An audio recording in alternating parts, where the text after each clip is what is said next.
भ्रमण करने के लिए गए हैं। जब 1000 वर्ष पूर्ण हो जाएंगे उसके बाद शिव जी वापस आ जाएंगे। पर तारकासुर का अत्याचार और पापाचार इतना बढ़ने लगा कि देवताओं में सब्र नहीं रही। जिस वन में शंकर भगवान पार्वती मैया के साथ विहार कर रहे थे उसी वन के बाहर जा जैसे ही विहार में भंग डला तो शंकर भगवान दौड़े दौड़े देवताओं के पास बाहर आए और आकर के पूछा कि तुमने असमय हमें क्यों बुलाया। देवताओं ने कहा कि तारकासुर का अत्याचार बढ़ते जा रहा है, अतः आप जल्दी से कुछ कीजिए और हमारे संताप का नाश कीजिए। उस समय विचित्र स्थिति में शंकर भगवान थे। वो शंकर भगवान बाहर रथ को लेकर के आओ, क्योंकि वो शिवजी के अंश से उत्पन्न है, अतः वो मेरा बालक है। तब नंदी गए कार्तिकेय के पास और कृतिकाओं से कहा कि ये भगवान शंकर के तेज से उत्पन्न बालक है, इसे आप हमें प्रदान करो, हम पार्वती मैया के पास ले जाना चाहते हैं।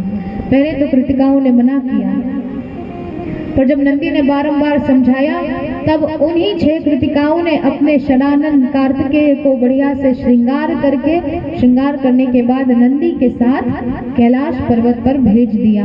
तो कार्तिकेय भगवान मैया पार्वती के पास पहुंचे तो मैया पार्वती और बाबा शंकर को प्रणाम करके उन्हीं के साथ कैलाश पर रहने लगे।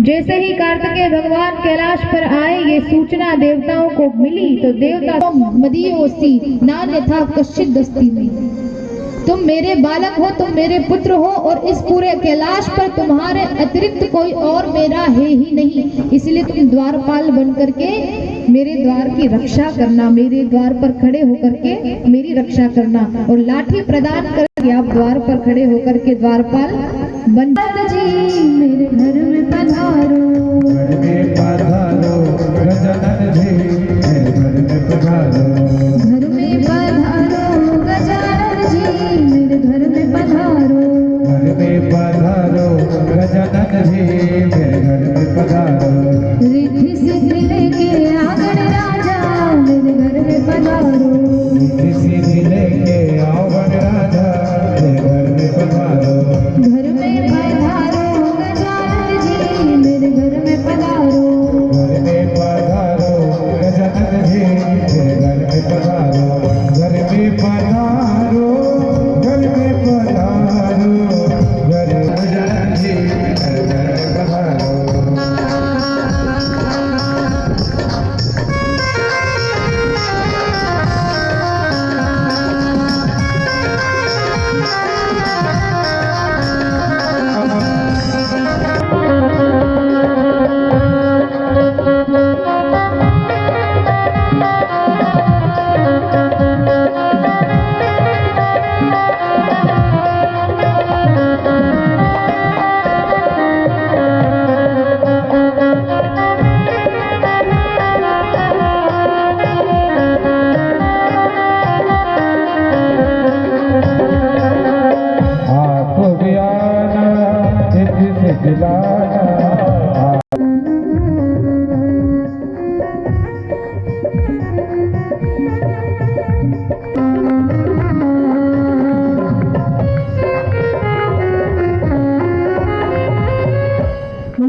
गणपति महाराज की, षडानन कार्तिकेय भगवान की, शंकर भगवान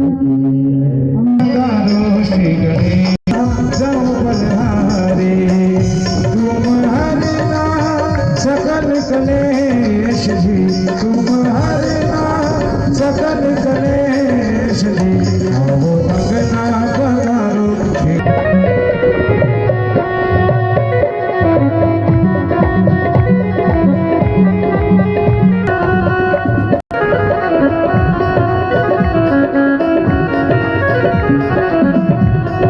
कंकड़ अलग और धान अलग, वैसे ही सुनो सब लेकिन कान फड़फड़ाते रहो, अच्छा अच्छा सुन के जो बुरा है उसको बाहर निकाल दो। और एक स्वभाव होता है हाथी का, जब भी वो चलता है कहने का तात्पर्य है कि जीवन में एक एक कदम जब भी आप बढ़ाओ तो सोच समझ करके ही बढ़ाना चाहिए। तो हमारे भगवान के जितने भी स्वरूप हम देखते हैं उनके पीछे कुछ न कुछ शिक्षा होती है, कुछ न कुछ भाव होता है।